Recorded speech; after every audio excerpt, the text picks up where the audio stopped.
Thank you for coming.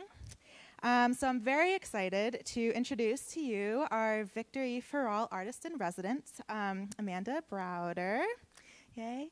Amanda is a fiber artist from Brooklyn, New York, where she works to cover buildings with large-scale fabric installations. These are huge, literally multiple stories, and they're beautiful, bright colors. They light up the whole space, as you can see. Amanda was born in Montana and received her MFA from UW-Madison, and she has taught at the School of the Art Institute in Chicago. However, during undergrad, she was an art major here at Beloit College. During her time here, Amanda had a couple of exhibits, and she worked at Java Joint. For her senior seminar, Amanda created a fictional famous Greek artist and tricked the town into coming to the Wright Museum for a show by this artist who didn't actually exist. It's pretty cool. I had the privilege to meet Amanda yesterday and chat a little bit about her work and her inspiration for her installations. We talked about community and changing the way one sees space and how space is presented to us. She also talked about the difference between the bigness in mountains in Montana and the bigness in buildings in New York City, and how creating installations kind of can humble buildings, very big buildings. Anyway, we are very lucky to have her, and I'm very excited to hear her presentation. So please join me in welcoming this year's Victor E. Ferrall Artist in Residence, Amanda Browder. Thank you so much. You did a great job. Thank you. Oh my gosh, that's such a sweet, awesome introduction. Introductions are terrifying, so she did a great job. That was wonderful. Well, I first want to thank everybody for coming. This is a wonderful group of people. Also, people that drove in from out of town, old alma mater friends. This is awesome. I also want to thank Mark and Scott and George for all the help that they've given me so far in being here, and especially Cheryl. Go, Cheryl. And then a big thanks to also Scott Bierman and for the wonderful dinner and presentation tonight. It was really wonderful to meet you. I never got to meet Victor, the president, when I was here, but I really appreciate that he's brought me here. So big thank you to him as well. So tonight what I'm going to do is talk a little bit about my work and what I've been doing essentially since Beloit College. Is this making a ringing noise? I will just say. It's that. Okay, sorry. So I have a podcast, and I'm aware of audio. I just want to make sure. So my project today, I'm just going to talk to you a little bit about what I did at Beloit College. So as you can see, this is my old Beloit ID. I did go to school here in the 90s, and I think I probably lost my ID the first time, so that's why I have that second one. But I would describe myself as a large-scale fiber artist, who does draperies that cover buildings. Traditionally, what I do is find donated fabrics, we get them together, we have these collective public sewing days, and then we erect these large-scale pieces. That's me, just to get a sense of scale, to cover buildings. So I'm going to kind of go through a few of my pieces and talk about the process and kind of talk about how the whole experience works with the community. The first time when I moved to Chicago, like I said, I went to grad school in Madison, Wisconsin. And when I moved to Chicago, and I'm sure some of you will have this experience being students when you move out of town, you have no connection to the world. You're like, okay, so school is not telling me anymore what to do and how to make it. How do I find a studio, and how do I get galleries, or how do I connect with the community? And I was so frustrated that my studio was so small, I decided, screw it. I'm just going to sew everything that I own into this enormous big sculpture and just throw it out my window. So that's exactly what I did. This piece is called Rapunzel, and when I was a child learning how to sew, I went to 4-H. That's where I kind of first learned how to sew. And fabric was always something that I felt comfortable working with. It had bright colors. The secondhand stores had unbelievable clothing you could cut up and turn into cool things. And it was just a material that I felt familiar with. And I felt like a lot of other people felt familiar with it. It has memories. It has this cohesion of texture and something that just makes you feel warm and snuggly, and then makes you think of another time that maybe is not the time that you're thinking of at the moment right now. So yes, I sewed all these things together, moved to Chicago, threw it out my window, and then what happens a lot of times, if you do these big spectacles, people end up kind of showing up. And so this was my first kind of project. A curator happened to show up at the first unveiling of Rapunzel, and she was like, hey, you know, we have this castle at Northern Illinois University. Would you be interested in putting it in this show? So this was kind of my first stepping point into large-scale public art that was temporary. The first time I showed Rapunzel was just in one day, and this one was actually up for 2.5 weeks. And it was, you know, figuring out temporary public art. If you haven't done it, you have to kind of consider, will somebody grab it? Will somebody tear it? Will they climb up the wall? So we had to actually unveil this piece and pull it up every single day. And it was an introduction to how to work with a community, and specifically sculpture and public art. So I was working in soft sculpture. And if you're a female artist that's working in soft sculpture, you've already kind of like taken yourself down 2 notches. Number 1, you're a female, and number 2, you're working in fabric. And so everybody saw me as a craft-based artist, and that pissed me off. I was like, that's not fair. I went and got my MFA. I'm just as secure and strong in contemporary art. Why the heck can't you believe what I'm doing is like serious contemporary art? So my feeling was like, well, screw you guys. I'm going to go and wrap it over a building then. And that was one of the kind of like purposes of putting pieces on buildings and trying to kind of think about that masculine feminine dichotomy between the soft sculpture being the fabric and the hard architecture being kind of the masculine. And again, thinking about craft and trying to push it into the next level. This is actually using scale, so kind of working large. This is a bandana I made. It's about 17 feet wide. There's a door on the right that kind of gives you a sense of scale.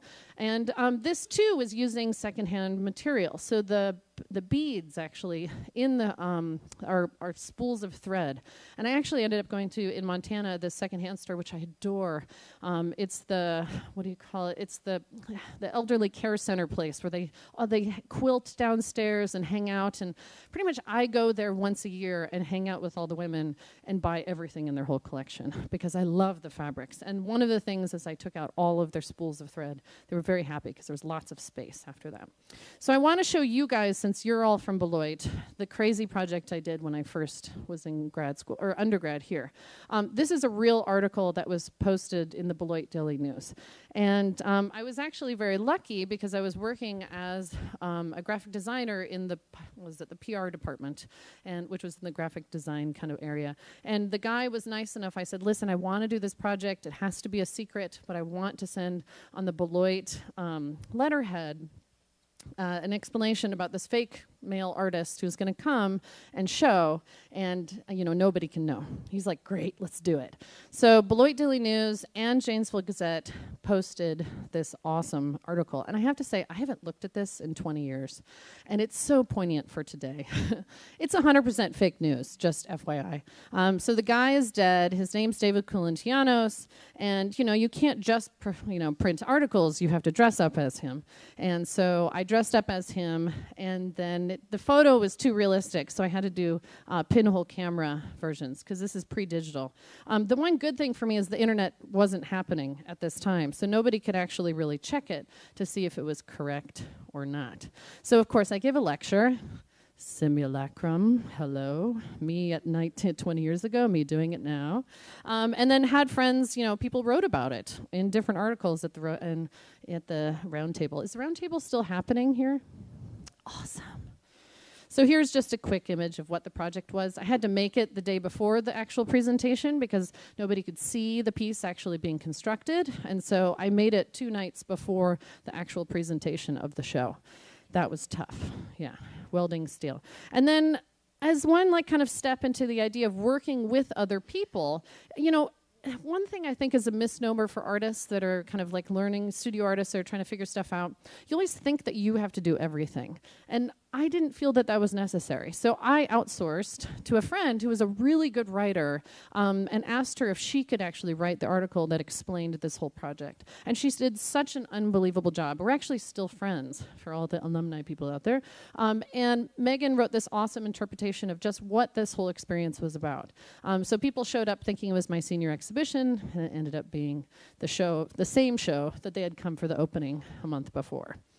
So working with people was really important, and this was actually just a quick piece that I did when I left Beloit, which was my first kind of public art piece that related to what I'm doing in the future, which was this big flag project. I'm only kind of showing you guys this because you all are going to school here and live and work here.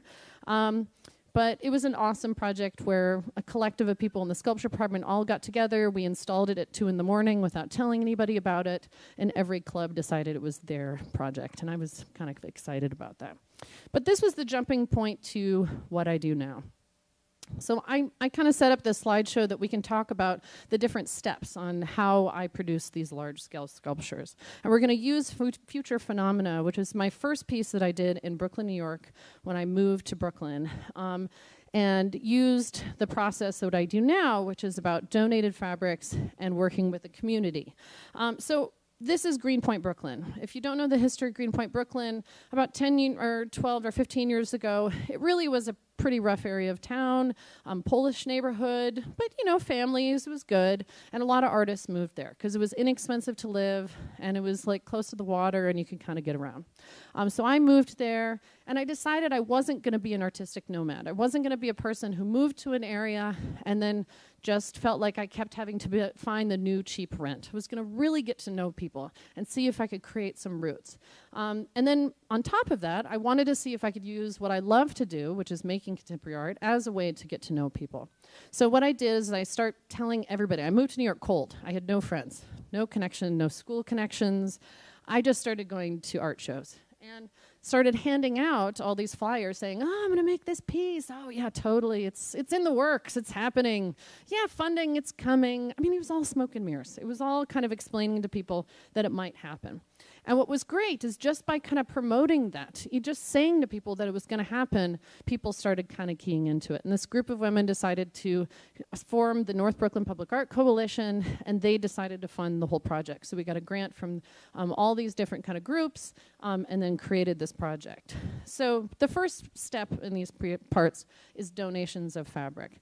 So what we did is, this time we had like a PR person. So she actually got an article that we had written in the Daily News in New York, which is a pretty awesome thing. Because then donations of fabric were not just, from the little area of Greenpoint, but actually from all over Brooklyn. So this family up at the top left, they were a fantastic family. Their brother or son had passed away, and he had done all the curtains for the Met, and their house was filled to the gills with this hand silk screened fabric from the 60s. I mean, it was worth thousands of dollars, and they donated all of it to me for free. It was an unbelievable donation.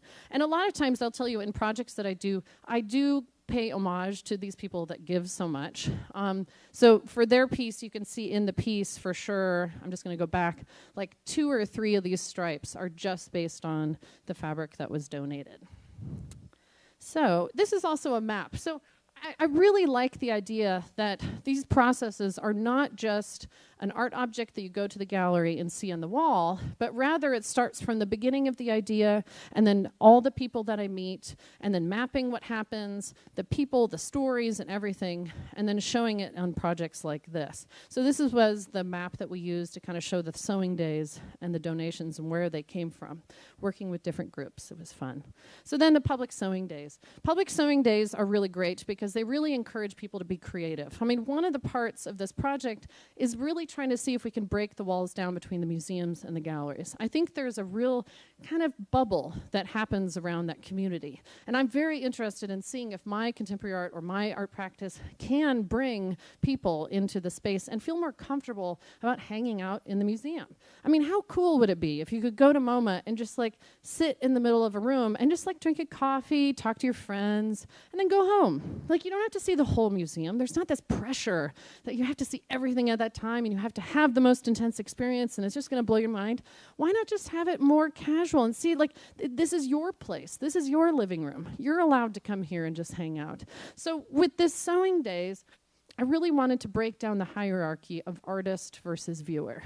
And I said, okay, instead of me being just the all-knowing artist, I'm going to design this, but I'm really going to invite myself into every person's life and shake everybody's hand and make sure they feel that they're part of this project. And so all of the sewing days, I essentially become friends with the people that decide to stay. I mean, not everybody, of course. But the idea is that it's an open space for people to hang out and feel that creativity is the thing for them to attempt.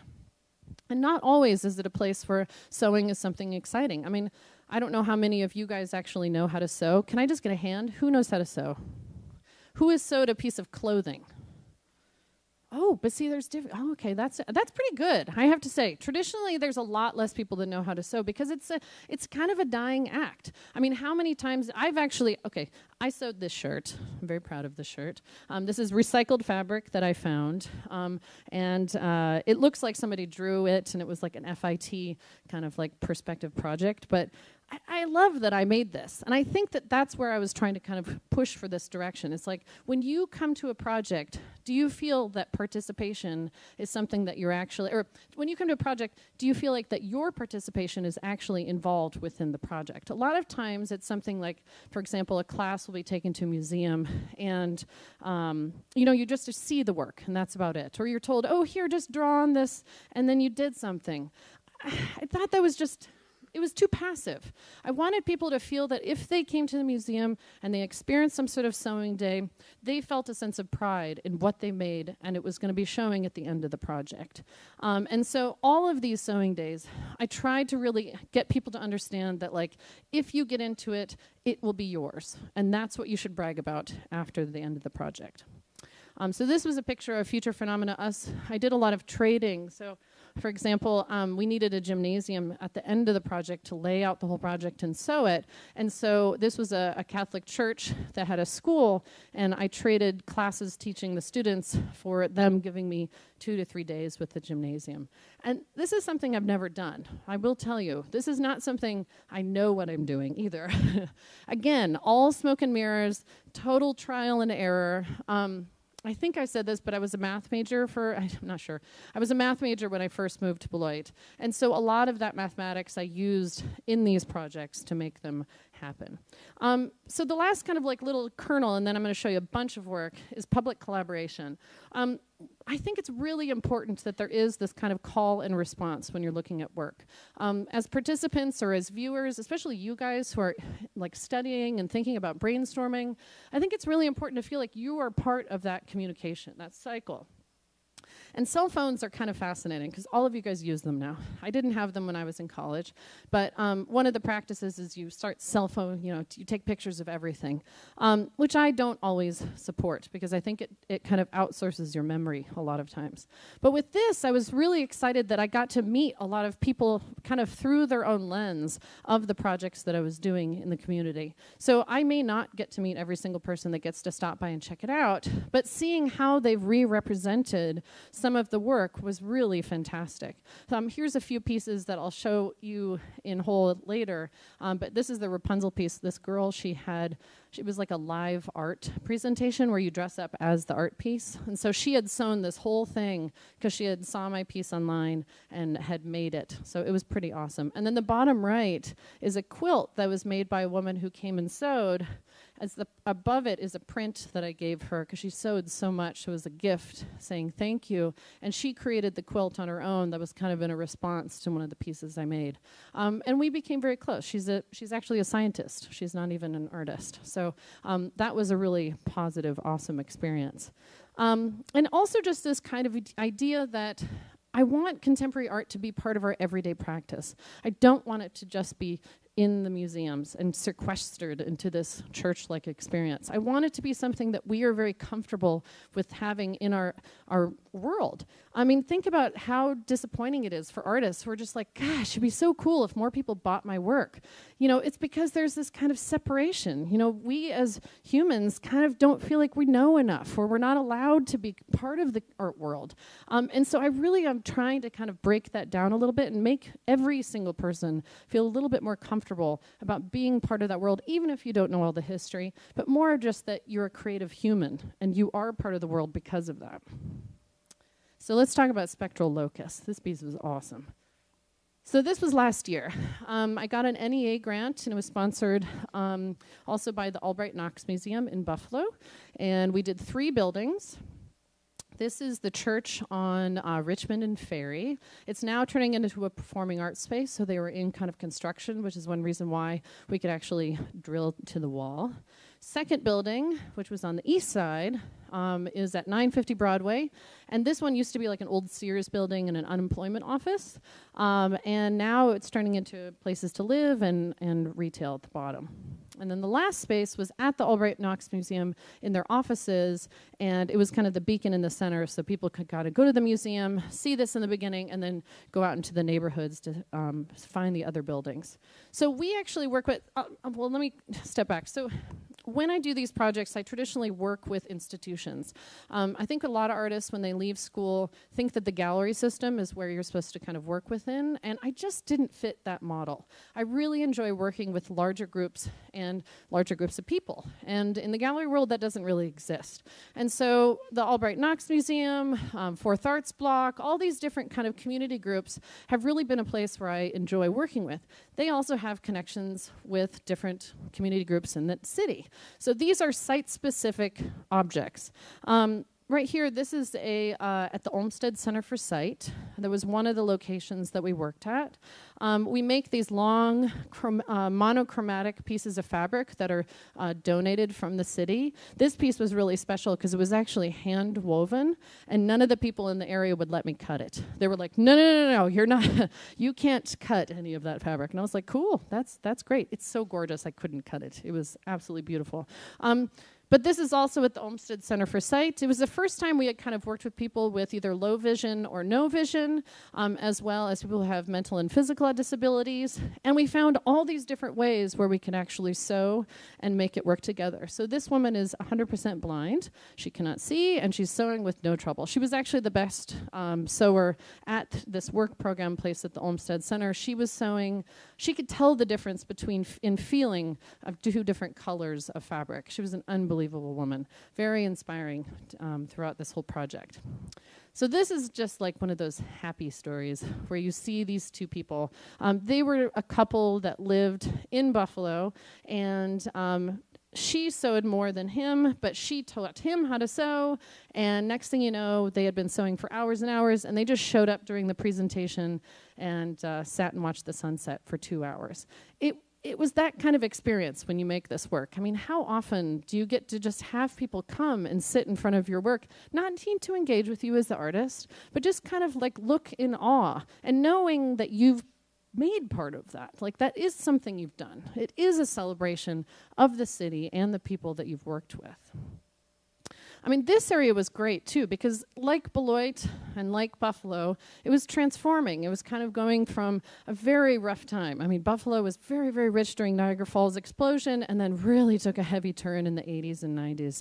And now it's having its kind of renaissance. And this area is pretty rough. Like, everyone said, don't get out of your car. Like, just look at it from afar. And I was like, screw that. No, you have to come outside. And as soon as the piece went up, everybody got out of their car. Everyone was talking to somebody on the street. It became this beacon of conversation. It was not about like, oh, who's that and I'm scared, but rather it was something like, what is that? Do you know what that is? I need some explanation. And instead of just like looking to people you know and what's happening, you were like, well, that's confusing, so I can talk to anybody in the street to find out. It was an awesome experience. Lots of hugging and friendship. But this was just the side. And looking up, oh, they're so cool. This is about 30 feet tall and about 260 feet long, this part of the building, like all the way around the edge. It was a big piece. So again, and actually, this is just as a point, you can kind of see up close like how the fabric is actually put together in these long monochromatic strips. This is also another photograph. Is from a person on the street. So I didn't actually photograph this. But again, this kind of call and response, just showing the awesomeness. If you're just walking down the street and you can kind of see this piece and frame it in your own interpretive photograph. Installing. This is actually I like to show this picture to you guys because nobody actually got to see this unless you were installing the project. These are the happy accidents that kind of happen when you make large-scale work.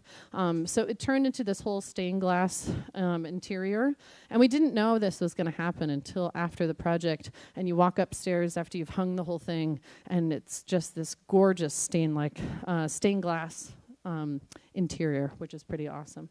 And this is just looking down. The church. That was a good one. Okay. Oh, there's too many photos. I apologize. I just have to show you everything. Okay, so Magic Kumasi. The next project I'm going to talk about is in, in Birmingham, Alabama, and it was at a performing arts building and the arts building, so Ava and the Alice Stevens Center. This project was really special because it was the first time I had done a project between two buildings, and it was much more large scale than I had ever worked before, and the buildings were in awkward shapes. So this one, let's see, I think it's in the next one. This picture here, at the top was actually this oculus that kind of sat on top of the project. I had no idea what I was doing in this project. I was trying to make that yellow piece go all the way to the top. There is this actually unfortunate story where, when you're installing with everybody, anybody that kind of like comes your way. So there was a theater tech who was helping me put this piece up, and it was like 100 degrees outside, and we had sewn this piece ready to go, and we had put it on the floor to first sew it, and we got it up there, we're just pulling it up, and I have a video of me saying, oh, this is fantastic, it's so good, and then expletive, because I had flipped the color accidentally. And he is all the way up there, and he's like burning his hands because the roof is tin, and it was so hot. And I had the walkie-talkie just in front of me, like shaking, like, oh, I got to tell him. And I finally told him. He was so nice. It was an awesome ending of the experience, but one of those like terrifying moments where you're just like, I messed up. What do you do when you mess up? I'm not perfect. Like, how is this a good thing? And as artists, I think that's what you kind of grapple with when you're working on a long-term project. You have to go with the flow, especially in public art. Things change constantly. You think that, like, okay, you have a plan and you're going to do it and it's exactly what it is, but there's always some things that's going to mess you up in between. But you kind of embrace it and then go with it. And this was the guy that actually was on the roof, and so I implore him for doing that, which was awesome. Public sewing days. This group was really fantastic because I worked with this collective called the Bibb & Tucker Sewing Co-op, and it was organized by these two women on the right. And June up there on the left, she was one of the people who were part of the group. And after the project, we actually did this awesome project where we took the offcuts from the piece and sewed different quilts. 3 of the quilts, actually, one went to myself and my collection, one went to their place where they sold to pay for the rent in their space, and then the last one was to sell to the art school for student scholarships. They were a good group. I really enjoyed working with them. This is the students. And you can see how long these pieces are. It's about 100 feet long. So one aspect of this story that's really important about Birmingham was storytelling. And something that I'm kind of working with right now is to kind of incorporate within the project and thinking about the documentation that happens from beginning to end and even afterwards during the project. I showed you guys pictures of the Instagram images, but really a lot of the part is about talking to each other and learning the stories that kind of come from the project. These fabrics have information, and I really am interested in, for example, like I hear stories from people all the time, and it's difficult because I have a sense, I can remember some of them, but it's not always a possibility of remembering them forever. So as I kind of progress through these projects, I've been doing a lot of different kinds of documentation just to see if I can remember and document all of these stories. I miss these ladies. We had many hours together, and obviously, as you can see, lots of fun. This was actually, I wanted to show you the quilts. So this was the quilt that we made for the Bibb & Tucker for them to sell for rent. This story is so fantastic because Nobi and Lori had not met each other in Birmingham ever, and during the project they got to know each other and became absolute best friends. Lori ended up making that quilt for Nobi as thanks, and just, because she loves to make quilts. And just kind of showing the love and the appreciation that happens during these projects. constantly you would hear stories of appreciation and friendship. That really made these projects loving and awesome. Plus, there was play. This happened every single day. The bus would stop at the light, and if you stood in the right place, you'd get to see it. So now I'm just going to kind of show you the rest of the work that I've made in the past. Good Morning was in New York City. It was on East 4th Street. This one, I worked with two different kind of groups. There was the elderly care center down the street, and then also this was the first time I had just like a space across the street from this location, and just opened the doors for people to come and see. This one was all about perspective and scale, really trying to get people's eyes up.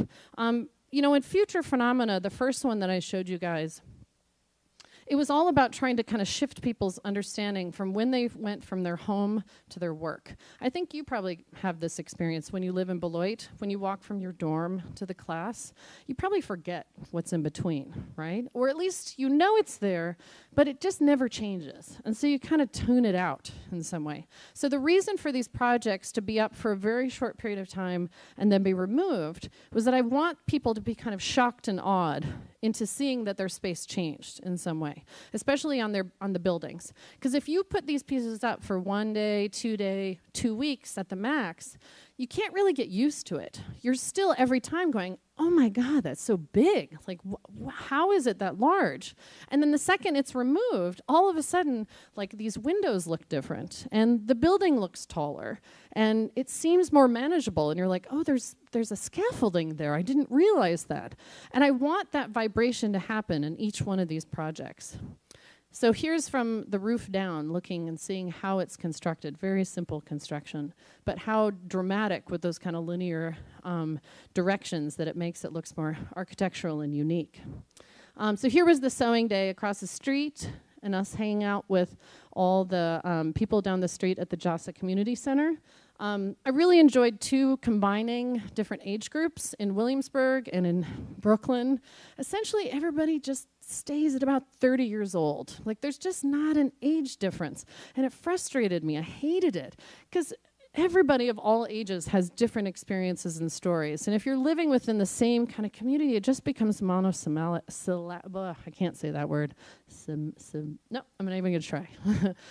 Anyway, so I really enjoyed bringing my friends who were from Brooklyn to Manhattan and hanging out with people who had been in New York their whole lives and really getting them to understand the depth of New York City. It is kind of a nomadic town. Like, people really do move in and out of it pretty quickly. And just to see that the people do live there their whole lives, and they do have stories that you don't know about.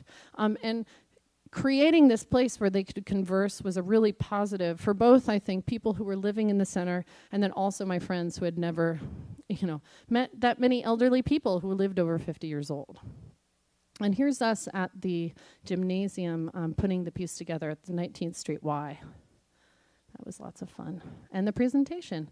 A lot of times these projects are all about being photographed too. I mean, you will see so many selfies and projects because it's like people want to be part of the actual object itself. Like, standing in front of it is a very common thing when you see a lot of these projects. And I love it because not only do I get to see the pictures of people having their photograph taken of it, but I love seeing other people photograph other people because it's always this whole performance that goes of like, do you jump? Do you stand still?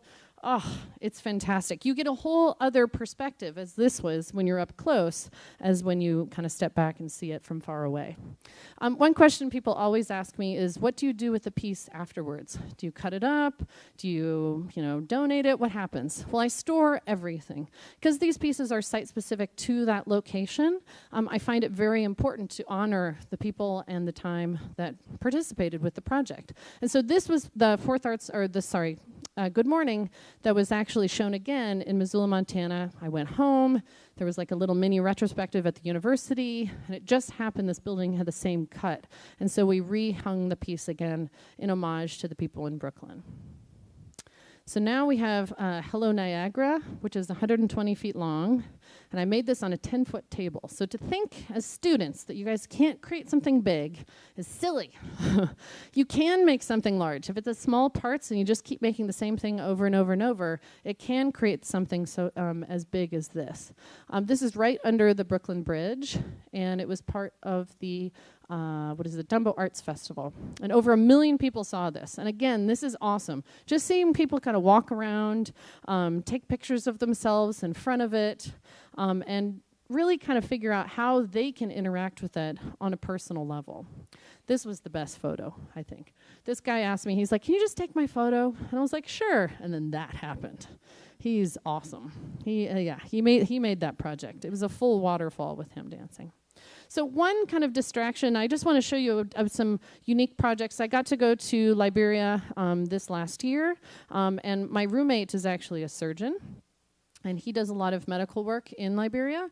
And so he's like, "Hey, do you want to come with me?" And I was like, "Yes, that would be awesome." And so instead of just being a cultural tourist that goes to a place that I've never met, I decided to bring a piece and see if we can do these kind of like monumental kind of touches in the area. So this is actually the Decor Hotel that's on the hill in Monrovia. We worked with the people that were just hanging out in the area. The guard was actually friends with the surgeon that I was working with, and so you can't see them, but they're all, I have 4 friends who are laying on the ground at the top holding the piece up as I'm photographing it down at the bottom. And then later we moved it to the pool downstairs, and trying to kind of recreate that pool as like an object and kind of see the scale difference between the large scale pool. And it's hard to see, but there's actually humans, like there's a person right there and a teeny person there. It's a very large pool. I plan to actually go back there. I'm going back in, let's see, well, it's going to be in the next coming years, which is exciting. So it's going to be a place that I'm going to start seeing if I can actually do a conversation with some of the artists that I meet there and creating an interaction between New York and Monrovia. So this is Triumphant, a piece that I did in upstate in Pelham. It was at an art center there. And this one was interesting because I have a photograph of actually the design of how I measure these pieces. There is a lot of measuring. I do everything from working with the architectural designs to hand measuring on the street. Traditionally, it's all about proportions. So what I'm doing is looking at an image and saying, okay, well, if this is about this size, if I do about 10 of those, it's about this wide. And then sometimes I'm using SketchUp or Photoshop or some things like that to create the final piece, which was awesome. And then Chromatic High 5. So this one started actually at the Nuit Blanche Public Art Festival in Toronto, and it was a truck. So this is a smaller piece. And it was one of the few that actually evolved over time. So I started it back, let's see, when did I start it? 2011. And then later took it to, here's also one of the designs, to Milwaukee. And I worked with the Lyndon Sculpture Garden, and we had these groups of students come. We also did more public sewing days, and we added to the piece in size. So we increased the number of fabric pieces in there. And I was very excited to put it just out in the snow, because that's something that I've never done before. And it was a really colorful, awesome moment. But then it took another turn, and we brought it to New York City. And then I had a friend who was working in light, and I decided, well, let's turn this into a full experience. So we had music playing, and we had a fog machine, and we have lights. And I'm going to see if this works. And it was all about the changing of the lights that created a change in the image of the piece. So it was just kind of like disco art piece in some way. But I've been working with light for the last couple of years now. So this piece was the kind of offshoot on working with that. And, let's talk about how, again, incorporating people within the idea of creativity. So when you go to this piece, instead of it just being a project where you would photograph it like going into a museum and you see the single painting and then you move to the next painting and you move to the next painting. These are pieces when you enter them, all of a sudden your photograph is not static. It's actually moving and doing different things. So these are 2 photographs where people did the panorama within the space while it was changing in light and created these really awkward, unique installation images that were only solo to the person that was photographing it. So each time you photographed it, it would be a different art piece for yourself. Like you had created it. It wasn't something that I had created for you to look at. It was actually something you had to interact with to create your own representation of your experience at that location. And so later I worked this year also in Indianapolis and programmed these buildings.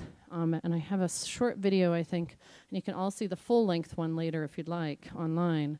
But, ooh, that's really loud. Sorry. Maybe I can make this go down in sound. Essentially, it was a piece where, oh no, technology, not my friend. Yeah, there we go.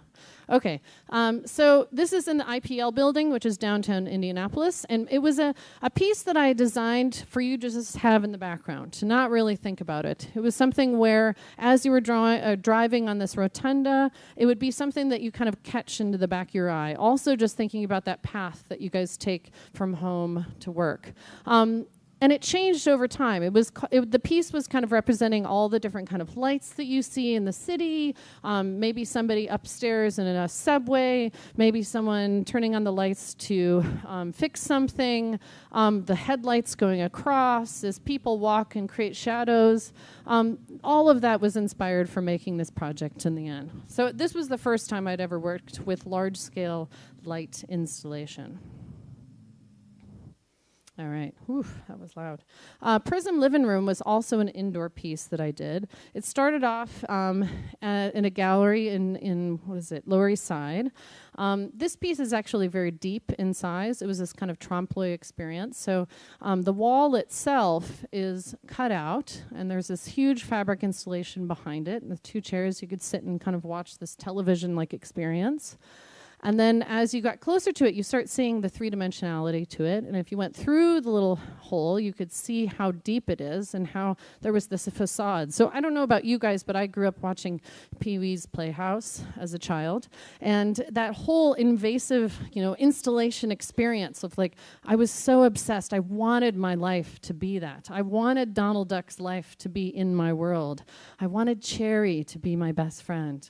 But that wasn't existing, so I had to create it. And this was kind of a version of that. So I have this big log that's on the floor and the black fire that's coming off of it. And then in the corner, I would sit back there and work.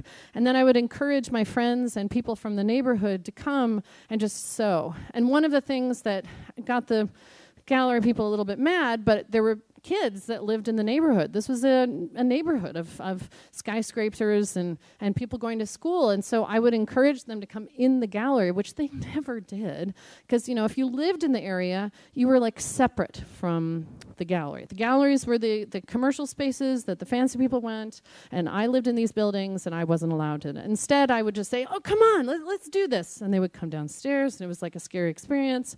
And as soon as they got there and they started sewing, they were like, oh my gosh, I can come here? I was like, yeah, this is yours. Please, this is your experience. And so every day these kids would start showing up and just start sewing, just to know that someone allowed them to get past that barrier that said, this is a social thing. You're not allowed to do this. I really appreciated that space as being a location that kind of opened that up. This project, Woven, was the last one that I did this year. And I was so busy, I wasn't able actually to be there to help make it. So I see this as a true collaboration. For this project, Flint Public Art Project wanted me to do something, so I sent them plans from looking at the building that we were doing it, and the community 100% made the piece on their own. So the only thing that I did is sent them videos, sent them instructions, say, hey, this is the design that I think could be kind of cool on this building. This is how I traditionally make the fabric pieces. Okay, you do it. Let's see how it turns out. And what was great is that they had this full parade after sewing the project. This was a really short timeline. I think they made the whole piece in 1 month, which is pretty unbelievable. And the piece went up on this school that doesn't function anymore. And what's cool about it is the aesthetic and how it changed and what happens when you collaborate. I think as artists, we're a little bit scared to collaborate because we're worried about giving up that power and that authority. And I really wanted this experience to be I don't know, I felt that this was one of the more successful collaborations that we did, because you see the difference between my kind of sense of control during the public sewing day, saying, oh, let's keep the lines really clean, let's keep them as monochromatic colors, and this one is definitely more, what do you call it, like quilt-like in some way. So I was really appreciative of working with Flint to create this piece and to have it be a solid collaboration. And the last collaboration I think I have on here is this one, which is a dance project that I did in New York City this year, and I constructed the the costumes, and then the backdrop you can see is the Future Phenomena piece, circling back from the beginning to the end. So essentially, I had talked about this a little bit before, but I'm just kind of reiterating to you guys. I'm going to be doing a project this year at Beloit College, and I'm kind of imploring you guys to help out with this project. And I also am really interested in the conversations and the stories that start from now until the end. Say if you decide to come and help donate fabric, think about where that fabric came from. Who donated it to you to give it to you? What story kind of was created when that project or that material item came to you to maybe put into the project? This is an image from the Albright Knox Gallery, and I save all the little notes and little kernels from people that write information on the fabric.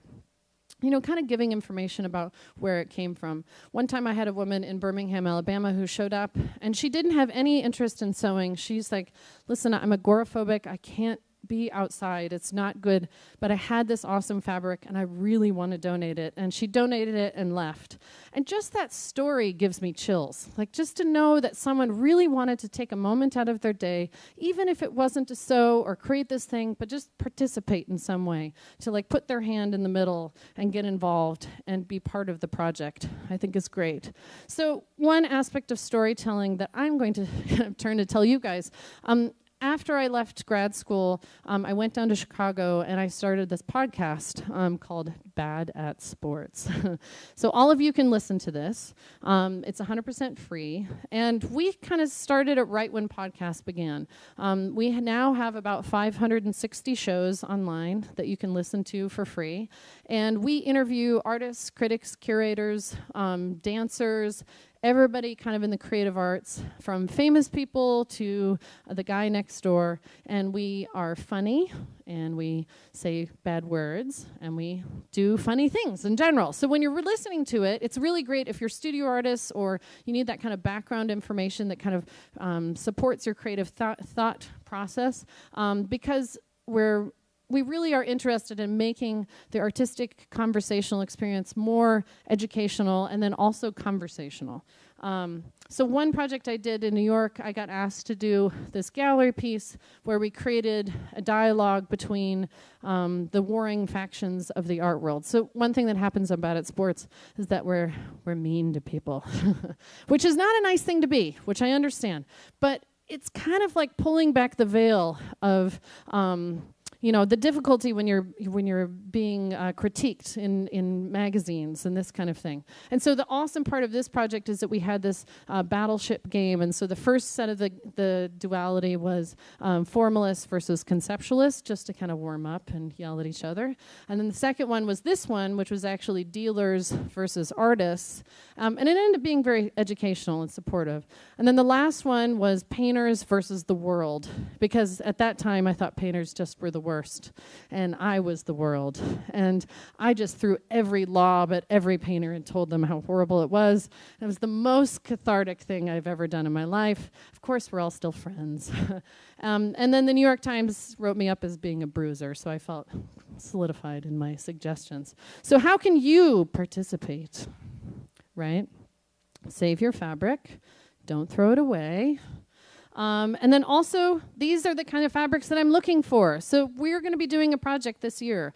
We have 2 buildings that were already in the works. Can I say anything about the buildings? Okay. So as you know, public art, things change and you have to guess. But one of the buildings we're talking about is doing a project in the science building coming up sometime, maybe in the winter or something like that, hanging it on the inside, maybe on the outside, and then eventually which is the best part, is that we have access to the power plant. So one thing that I had when I was living here in Beloit was that I went past that power plant every day. You just see it. You don't know what it is or what's going on in there. It's just a building. And so what's exciting is because it's turning into the sports center, they're cleaning it out. And they've given us free reign to actually go inside. And I want all of you guys to be able to see the inside of it. So we're going to hang the piece after we put it maybe in the science building into the power plant. So you can go in and see the difference in scale between the teeny little science building and the monolithic space that's inside that building. You have no idea. It is awesome. I mean, there's like football fields of space in there. You would have no clue until you go inside. So look forward to that. Cross your fingers. Let's hope to the gods, the creative gods, that we can get that done. So anyway. And then just one little comment about clothing. Please recycle your clothing. A lot of this project is thinking about the sustainable aspects of fabric and wearable items. We all go to, well, I don't anymore, but Forever 21, like H&M. These are places where we find cheap clothing. There's this whole quick return that's happening in clothing these days. We need to kind of like take that out of our system and start thinking about how can we have, for example, clothing swaps. I mean, you guys are in a very small community. This is something that's such an easy practice of exchanging clothing. Washing is a good thing. Also, these are three really good companies that do different kind of fabric stuff. This fabric that I'm wearing here actually came from Fab Scraps. They're a group in New York City where they work with large fashion groups like Marc Jacobs and this kind of thing. They take all of their scraps from producing outfits and work, and they recycle everything. So they're making a big snap on getting rid of all the waste, specifically with fabric. Wearable collections, I actually messed this up. It's not no waste Daniel, but zero waste Daniel. Please go look his work up. He's such an unbelievable fashion designer. He uses absolutely no waste, and they are the coolest shirts. AKA young people would want to wear them. Like, awesome. And they're so amazing. And they encourage you to want to make stuff also. They kind of encourage this feeling that something out there that you could do. And I put the secondhand stores up there in Beloit because you should just know that the Goodwill is a good place where you can either get rid of your clothing or go and find new clothing. This skirt is secondhand. How awesome is this? Yes, you should do the same. So thank you very much. This is the end of my presentation, and I do hope that you come and participate on the future project this year. Thanks.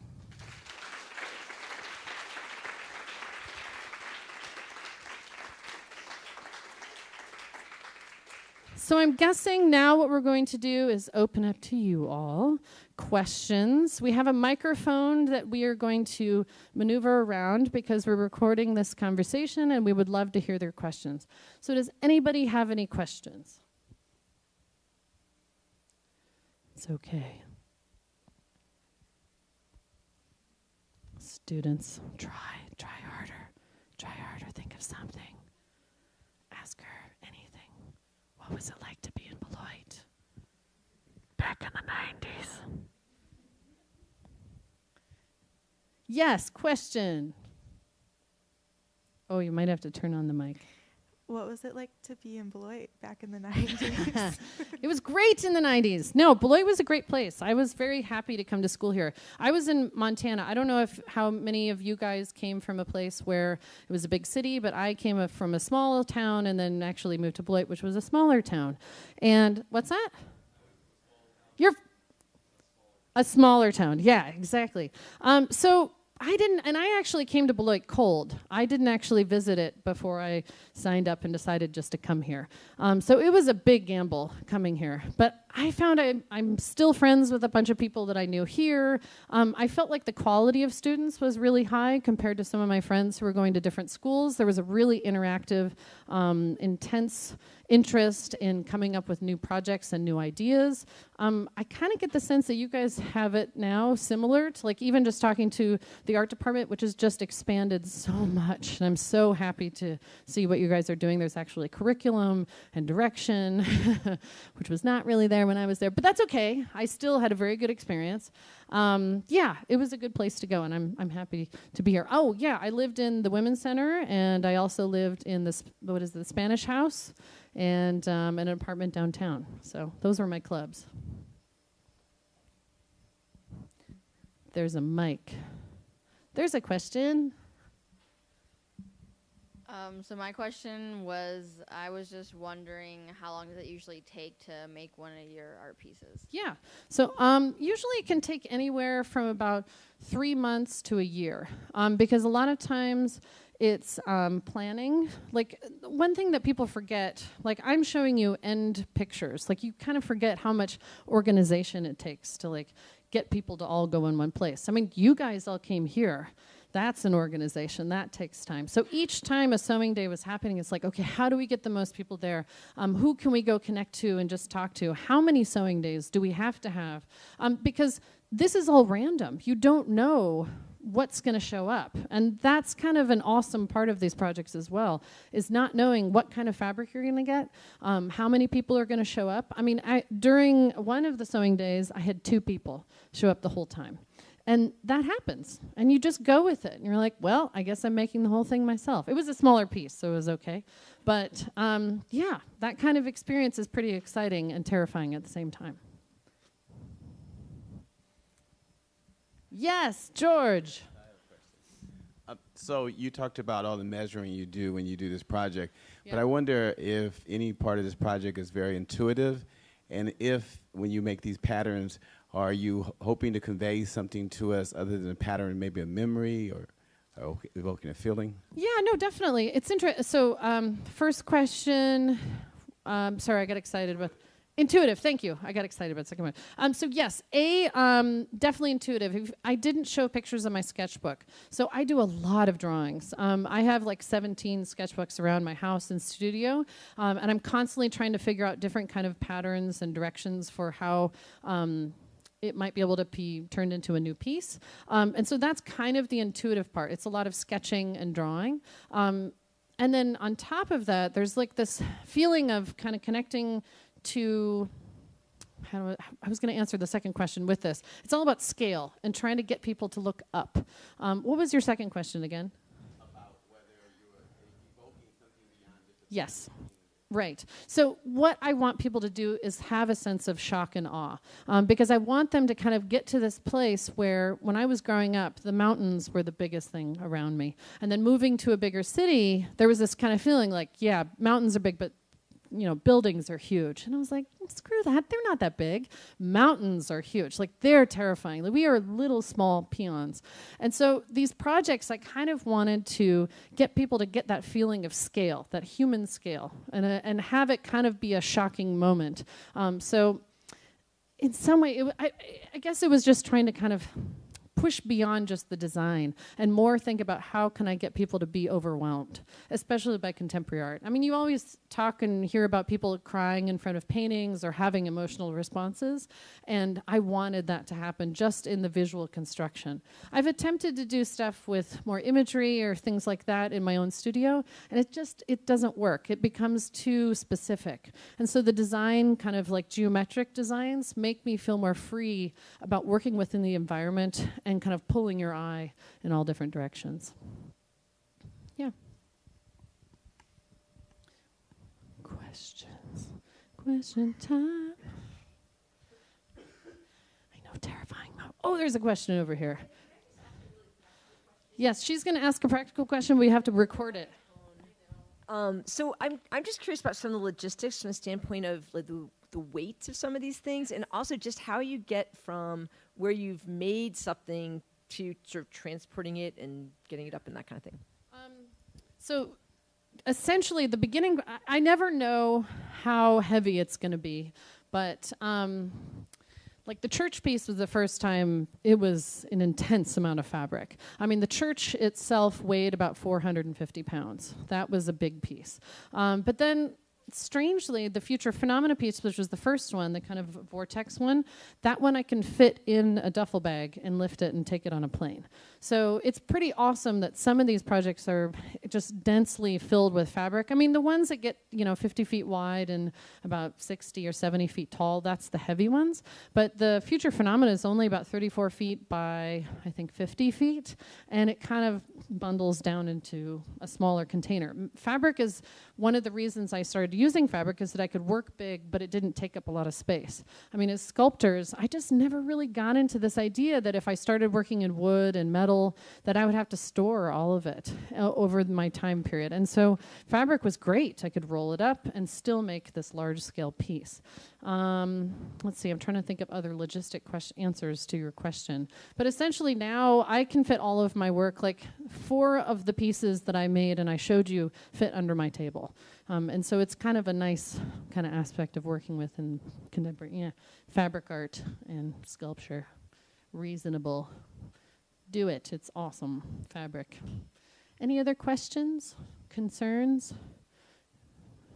Feelings of excitement and worry? Paranoia? Yeah. I think we're done. You did a good job. Is that all right? Yeah. Thanks. Time to clap. Thank you very much, everybody. I appreciate it.